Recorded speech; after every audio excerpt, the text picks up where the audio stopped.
はい、ゆうです。今回の動画もですね、前回に引き続き、ちょっと英語で話してみようかなと思います。トピックは今回はね、僕がどうやってリスニングを勉強してきたかっていうのを大まかに話してみようかなと思います。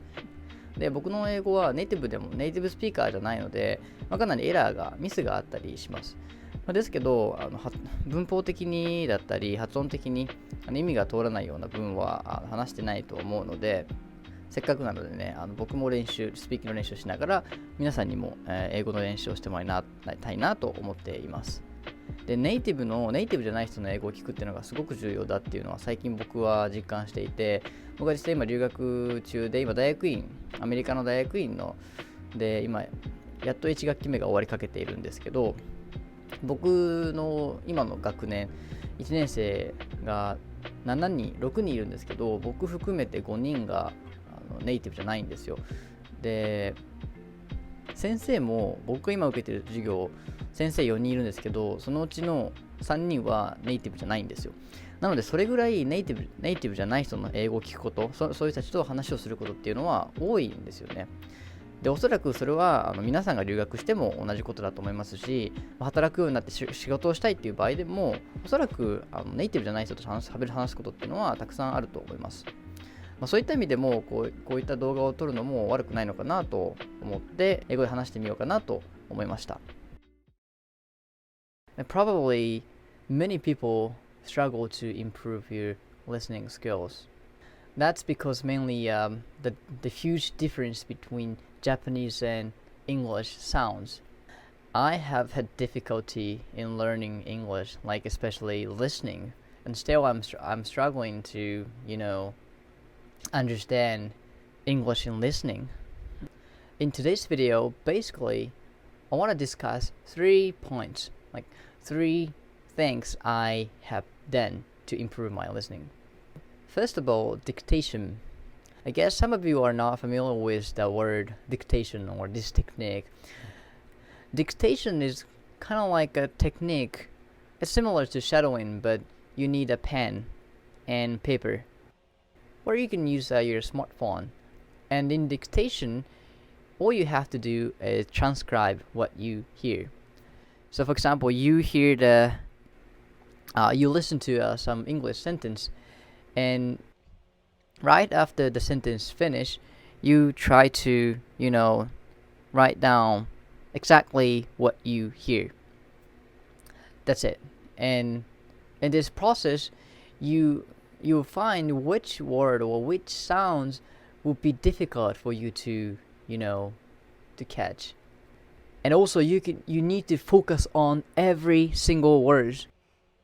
Unlike just in a conversation. In a conversation, your main purpose is just understand and correctly answer to the question, or you correctly reply to what other people said. But unlike these conversation, in dictation, you need to focus on every word. The process helps you to polish on your listening skills. And I have taken a video about the dictation using the app TEDdict. I don't know how to pronounce it correctly, but TEDdicto. This is, I guess, like a learning hack. It's pretty useful, and I use it a lot. And every time somebody asks me about the strategy or how I have learned, I always suggest this app. And it costs you a little bit, but it was fine. And the second method I have used has been shadowing. The word is I think pretty popular. Many people know what it is, but I briefly explain what it is. And shadowing is like copying or imitating what you hear. Like you hear sound, and right after the sentence start, you try to copy it exactly what you hear. And the tip I want to suggest is that you should do a shadowing until you almost 100% correctly copying what you hear. Some people do shadowing once or twice, even though you do not 100% copy.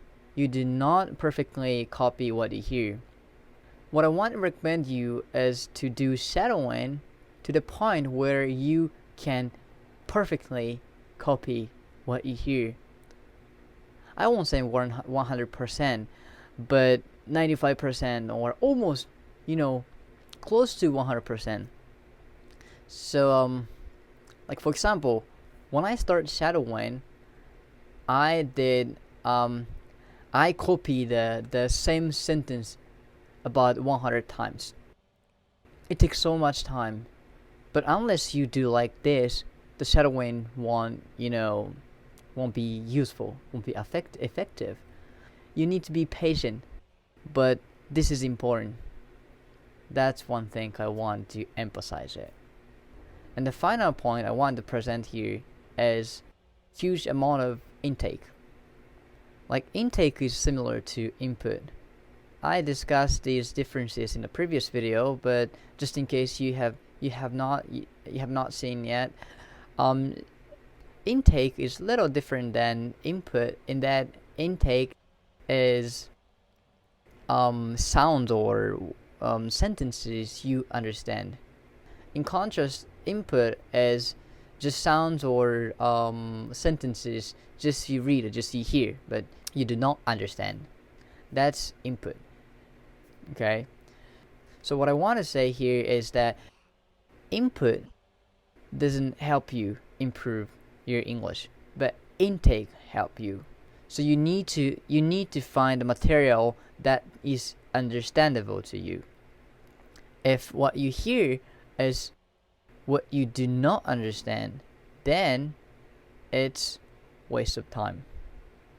And you might be wondering how you can find the good right material that can be understandable to you.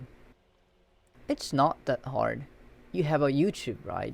So just go to YouTube and you try look for some video that attractive to you, or that seems to be interesting to you, and just watch it for just a couple of minutes. And if it's too hard, just skip it and find the something different, and soon you'll find a good one. So YouTube is so helpful. There's no reason not to use it. So you just go to YouTube and watch many videos, and you find something good.